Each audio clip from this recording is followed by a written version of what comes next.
नमस्कार। आज बात करते हैं एक बहुत ही मुश्किल और उलझे हुए रिश्ते की, धर्म, इंसानियत और संघर्ष। ये एक ऐसा टॉपिक है जो हमेशा से इतिहास से लेकर आज तक हम सब पर असर डालता आया है। तो सवाल सीधा है और बहुत बड़ा है। दुनिया का हर बड़ा धर्म कहता है शांति से रहो, प्यार से रहो, है ना? लेकिन फिर इतिहास उठाकर देखें तो सबसे ज्यादा खून खराबा, सबसे ज्यादा हिंसा धर्म के नाम पर ही क्यों हुई है?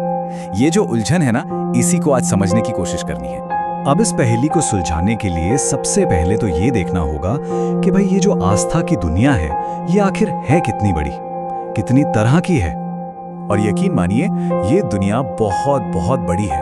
रिसर्च करने वाले बताते हैं कि दुनिया भर में करीब करीब 4000, जी हाँ, 4000 से भी ज्यादा अलग अलग धर्म और विश्वास हैं। जरा सोचिए, आस्था के कितने अनगिनत रूप हैं। यहाँ एक बड़ी दिलचस्प चीज देखने को मिलती है। एक तरफ हैं दुनिया के कुछ बड़े धर्म और दूसरी तरफ वो धर्म जिन्हें भारत में मान्यता मिली है। इससे एक बात तो बिल्कुल साफ हो जाती है कि भारत दुनिया के उन गिने चुने देशों में से है जहां इतनी तरह की धार्मिक विविधता एक साथ देखने को मिलती है। लेकिन देखिए, एक कड़वी सच्चाई ये भी है कि जहां इतनी वैरायटी होती है ना, वहां कभी कभी टकराव भी हो जाता है। तो चलिए अब जरा इतिहास में झांकते हैं और धर्म के नाम पर हुए कुछ बड़े संघर्षों पर नजर डालते हैं। हमारे सामने जो ये टाइमलाइन है, ये आधुनिक भारत के कुछ सबसे दुखद पन्नों को दिखाती है। 1947 में देश के बंटवारे का दर्द, 1984 के सिख विरोधी दंगे, 1992 में बाबरी मस्जिद गिरने के बाद फैली हिंसा और फिर 2002 के गुजरात दंगे। इन सब में एक बात कॉमन थी, धार्मिक पहचान एक बहुत बड़ा कारण बनी। और इन झगड़ों में जो इंसानी कीमत चुकानी पड़ी, वो सच में चौंकाने वाली है।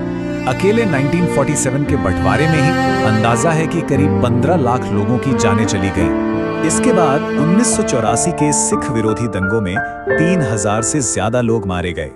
फिर 1992 में बाबरी मस्जिद के बाद जो दंगे हुए, उनमें देश भर में 2000 से ज्यादा जानें गईं। और 2002 के गुजरात दंगों में भी 1000 से ज्यादा लोगों की मौत हुई। देखिए, ये सिर्फ नंबर नहीं है, ये उन हजारों लाखों जिंदगियों की कहानियां हैं जो नफरत की आग में जल गई। और ये सब देखकर वही पहला सवाल फिर से सिर उठाता है। तो चलिए अब थोड़ा और गहराई में उतरते हैं। इस उलझन को समझने की कोशिश करते हैं कि आखिर क्यों शांति का पाठ पढ़ाने वाला धर्मी अक्सर हिंसा की वजह बन जाता है।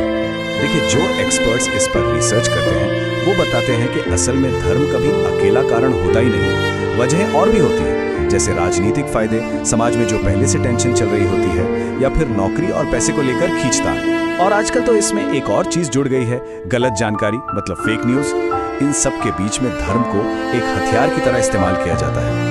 हम और वो में बांटने का सबसे आसान तरीका बन जाता है। तो एक मिनट रुककर सोचते हैं कि धर्म का असली मतलब क्या है। असल में तो ये विश्वासों का एक ढांचा है ना, जो जिंदगी को एक मकसद देता है, हमें पहचान देता है और हमें बताता है कि क्या सही है और क्या गलत। और यहीं पर धर्म के दो चेहरे एकदम साफ नजर आते हैं। एक चेहरा है उसके असली सिद्धांतों का, प्यार, अनुशासन, विश्वास, सही रास्ता दिखाना, और दूसरा चेहरा है जब इसका गलत इस्तेमाल होता है, राजनीतिक पावर के लिए, समाज में फूट डालने के लिए, और जब हालात खराब हो तो इसे एक पहचान का हथियार बनाने के लिए। तो फिर सवाल ये उठता है कि क्या धर्म बांटने की जगह जोड़ने वाली ताकत बन सकता है? और इसका जवाब कहीं ना कहीं हम सबकी अपनी जिम्मेदारी में ही है। शायद इस सारी बातचीत का जो निचोड़ है वो इस एक लाइन में है, धर्म का काम इंसानियत को रास्ता दिखाना है, इंसानियत को बांटना नहीं। तो आखिर में ये सवाल हम सब के लिए है सोचने के लिए कि धर्म को एकता की ताकत बनाने में हमारी अपनी एक इंसान के तौर पर क्या भूमिका हो सकती है। ये एक ऐसा सवाल है जिसका जवाब हम सबको खुद अपने अंदर ढूंढना होगा।